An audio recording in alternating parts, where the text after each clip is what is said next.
হরে কৃষ্ণ। তর্ক আর যুক্তি দিয়ে ধর্ম হয় না, ধর্ম হয় বিশ্বাস আর ভক্তি দিয়ে। রাধে রাধে। নমস্কার বন্ধুরা, দেখুন এই মিষ্টি বোনটি কত সুন্দর করে ভিডিওটি বানিয়েছেন। কিন্তু এই বোনটিকে দিয়ে যিনি ভিডিওটি বানিয়েছেন, উনি কি এই বোনটিকে সঠিক শিক্ষা দিয়েছেন? সত্যিই কি যুক্তি এবং তর্ক দ্বারা ধর্ম হয় না? এই মানুষগুলোর জন্যই আজকে আমাদের ধর্মের এরকম অধোগতি।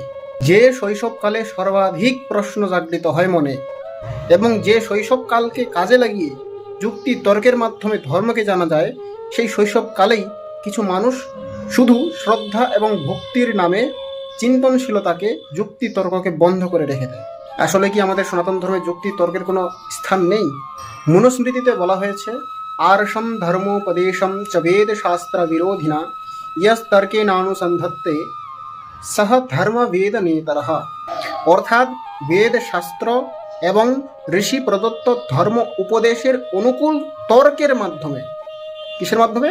তর্কের মাধ্যমে যিনি অনুশীলন করেন তিনি ধর্মকে জানতে পারেন, না ইতরহ নেতরহ, অন্য কেউ জানতে পারেন না। তো মহর্ষি মুনি এখানে স্পষ্ট রূপে তর্কের স্থান দিয়েছেন এবং বলেছেন যে তর্ক দ্বারাই, বেদের অনুকূল তর্কের মাধ্যমেই আমাকে ধর্মকে জানতে হবে। আমি এমন বলছি না যে শ্রদ্ধা ভক্তির প্রয়োজন নেই, অত্যন্ত প্রয়োজন, কিন্তু শ্রদ্ধা, ভক্তি, তর্ক, যুক্তি সবগুলোই সমানরূপে প্রয়োজন।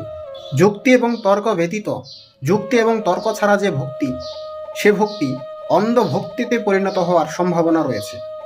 এই জন্য সবগুলোকে সমদৃষ্টিতে দেখে, সবগুলোকে ধারণ করে যুক্তি, তর্ক, শ্রদ্ধা, ভক্তি দিয়ে আমাদেরকে ধর্ম জানা উচিত এবং ধর্মের পালন করা উচিত।